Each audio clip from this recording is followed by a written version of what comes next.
Ang Diyos po nagpaparusa, pero hindi po siya Diyos na mapagparusa. Nagpaparusa siya, pero hindi mapagparusa. Basahin natin ang 12 ng Hebreo, versikulo 5. At inyong nilimot ang iniaral na ipinakikipagtalo sa inyong tulad sa mga anak. Anak ko, huwag mong waling bahala ang parusa ng Panginoon o manglupaypay man kung ikaw ay pinagwiwikaan niya. Sapagkat pinarurusahan ng Panginoon ang kanyang iniibig at hinahampas ang bawat tinatanggap na anak. Na dahil sa ito'y parusa, kayo'y nagtitiis. Inaari kayo ng Diyos na tulad sa mga anak, sapagkat alin ngang anak ang hindi pinarurusahan ng kanyang ama. Datapwat kung kayo'y hindi pinarurusahan na pawang naranasan ng lahat, kung gayo'y mga anak sa ligaw kayo at hindi tunay na anak. Pagka itinuturing ka pong anak ng iyong magulang, pinapalo ka pinaparusahan ka hindi ho ba? Para ituwid ka pagka nagkakamali ka, bawa yung batang maliit, nagmura, kuminsan nga pinapalo mo sa bibig pa Halimbawa, yung batang maliit, nakita mo may ginawang hindi tama, papaluin mo yung kamay.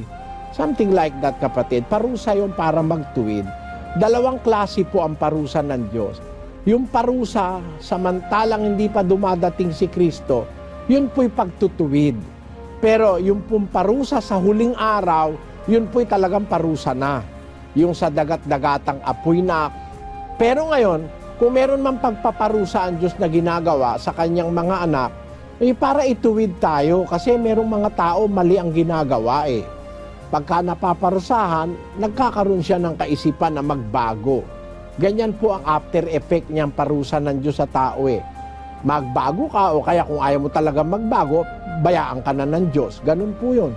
Ngayon, yung sinasabi nyo, nakikita nyo, merong mga taong masasama, merong malulungkot, merong hihirapan, merong mayayaman, merong enjoy na enjoy, merong iba walang ma-enjoy.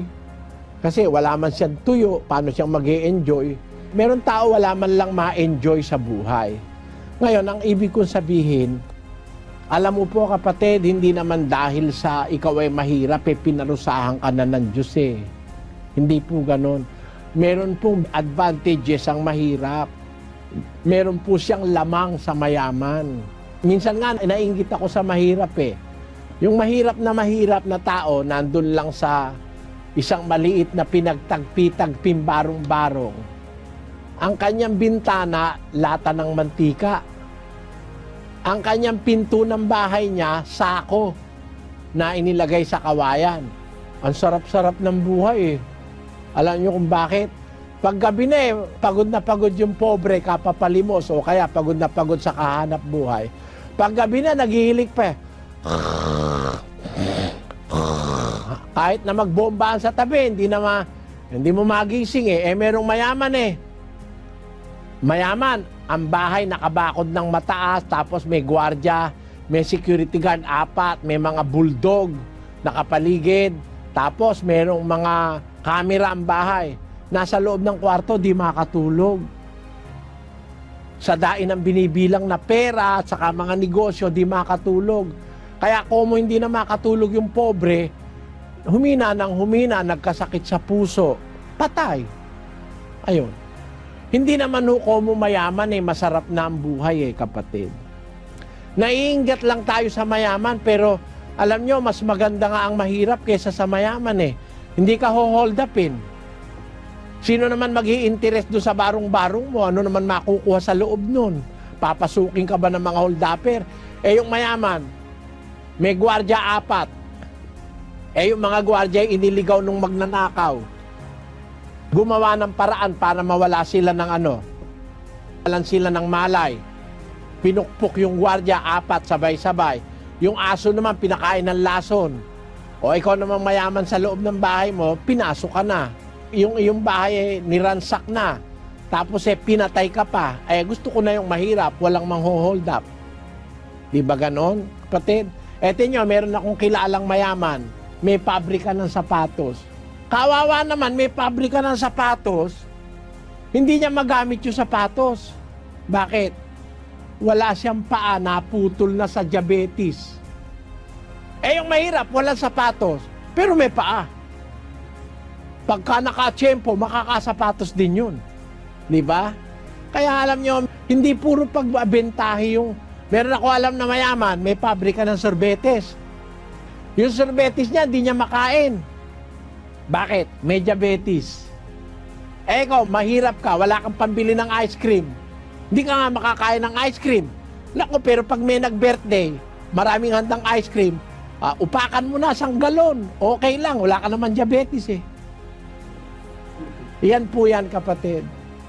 Alam niyo, ang pinakamagandang maintindihan natin, yung salita ng Diyos, yun ang nagpapaliwanag sa atin para tayo mawala ng lungkot. Bawa, nabasa mo, mahirap ako eh. Eh ano ba ang sabi ni Kristo sa mahihirap? Basahin natin ang 6:20 ng Lucas.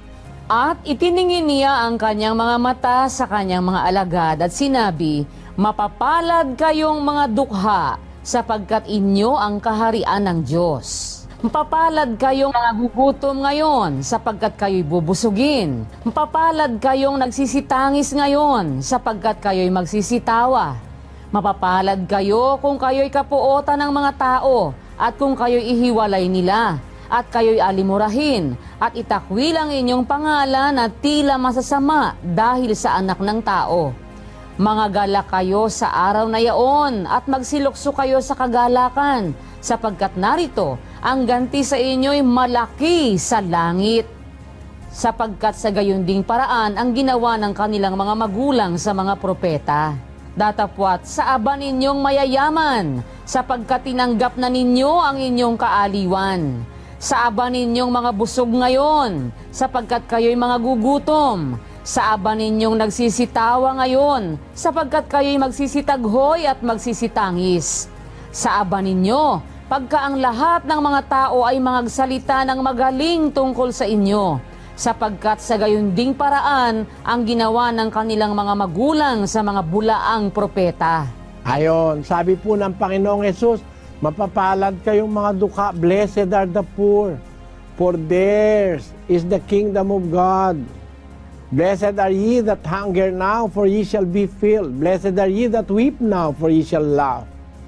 Blessed are ye when men shall hate you, and when they shall separate you from their company, and shall reproach you, and cast out your name as evil, for the Son of Man's sake. Mapalad kayo kung kayo inaalimura, kung kayo walang kwenta, mapalad kayo sapagkat sa inyo ang kaharian ng langit. Kaya alam nyo kapatid, ang hustisya ng Diyos, maaari mayaman ka ngayon, maligaya ka, pero sa kabilang buhay naman, magdudusa ka. Ikaw, mahirap ka naman, hindi ka nagnakaw, hindi ka nang walang hiya, tiniis mo yung hirap, maliligtas ka naman. Kaya, pantay-pantay po ang pag-ibig ng Diyos, kapatid.